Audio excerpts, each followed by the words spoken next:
ಈಗ ಆ ಶಕ್ತಿ ನಿನ್ನಲ್ಲಿಲ್ಲ. ಪರಮ ಪತಿವ್ರತೆಯನ್ನು ನಿಂದಿಸಿದ ಮರುಕ್ಷಣವೇ ನಿನ್ನ ಪುಣ್ಯಗಳೆಲ್ಲ ಮುರಿದು ಹೋಗಿ ಪಾಪದ ಮೂಟೆ ನಿನ್ನ ಹೆಗಲು ಹೊತ್ತಿದೆ.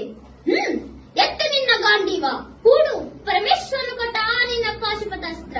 ಶಿವನನ್ನು ಗೆದ್ದ ನಿನ್ನ ಶೌರ್ಯ ನನಗೂ ಸ್ವಲ್ಪ ತಿಳಿಯಲಿ, ಅಥವಾ ಶಿವನನ್ನು ಗೆದ್ದೇ ಎಂಬ ನಿನ್ನ ಅಹಂಕಾರ ನನ್ನಿಂದಲೇ ಮಣ್ಣಾಗಲಿ. ಮತಾಂಧ, ಅವನಿವನನ್ನು ಕೊಂದೆ ಎಂಬ ಅಹಂಕಾರದಿಂದ ಕೊಬ್ಬಿದ ಮೂರ್ಖ ಸುರಲೋಕಕ್ಕೆ ಸೋಪಾನ ಕಟ್ಟಿಸಿ ಮತ್ಸ್ಯಂತ್ರವನ್ನು ಭೇದಿಸಿ ರಣಾಂಗದಲ್ಲಿ ವಿಹಾರವಾಡಿದ ಅರ್ಜುನನ ಭುಜಬಲದ ಪರಾಕ್ರಮ ನಿನಗೇನು ತಿಳಿದಿದೆಯೋ?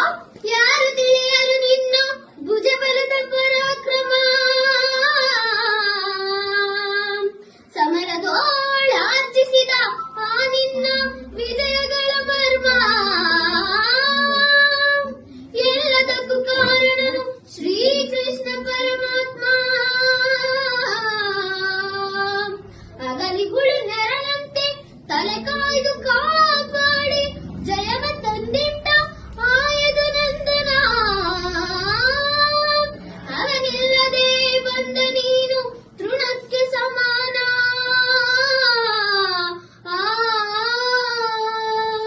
ಅಸಹಾಯ ಶೂರ ನಾ ಅಕ್ಷೀಣ ಬಲನು ರಣರಣನೆ ಹೋರಾಡಿ ಪಾಶುಪತವನ್ನು ಪಡೆದವನು. ಆಗ್ರಹಿಗಳೆದುರಾದ ಬರಿಗಳನ್ನು ನಿಗ್ರಹಿಸ ವ್ಯಾಘ್ರನಿವನು ಉಗ್ರ ಪ್ರತಾಪಿ. ಉಗ್ರ ಪ್ರತಾಪಿ. ಸಭೆಯೊಳಗೆ ದ್ರೌಪದಿಯ ಸೀರೆಯನ್ನು ಸೆಳೆವಾಗ ಎಲ್ಲಿ ಅಡಗಿತ್ತು ಈ ನಿನ್ನ ಶೌರ್ಯ. ನೂಪುರಂಗಳ ಕಟ್ಟ